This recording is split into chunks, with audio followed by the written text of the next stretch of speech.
Naipa-order na yung belt nito pero hindi pa dumarating.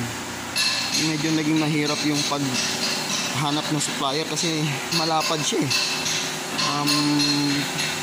0.8 ang naging lapad nito. 18 meters ang haba. Yan siya. Pinapa-assemble ko na yung magiging patungan yan. Ito namang mga flat bar na to, preparasyon namin yan para sa cladding ng boiler. Nasira na kasi yung cladding ng boiler na malaki. Kaya pag kami nabakante sa mga kasama ko, yan yung ipagagawa ko.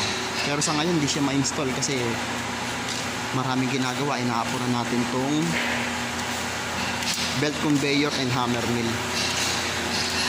Ito yung magiging stand yan. Ito, square tube na 2x2 by 1/4. Yan, malapit na matapos. Nag-break time yung gumagawa. Kaya ito yung fabrication area namin. Nakatayo na. Ayan na yung mga stock. Kinakabit na nila yung tensioner sa likod. Ayan. Flange bearing. Magkakaroon yan ng tensioner.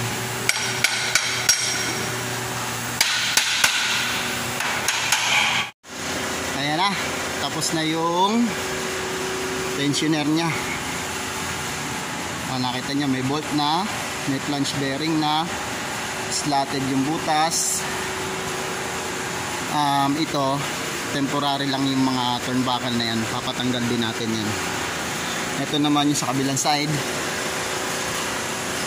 Ayan siya. Ay, pakabit ko na rin pala yung gear motor nya. Ayan ang gear motor. Dito ko siya nilagay sa taas. Napakuha ko na rin yung sprocket niyan, nasa machine shop na rin. Hintayin natin matapos para mai-apply dyan. Ayan, may nagpa-primer na rin. May pintura na. Roberto Pangan. Meron na rin bracket yung magiging sidings nya. Abangan na lang natin yung maglalagay ng belt.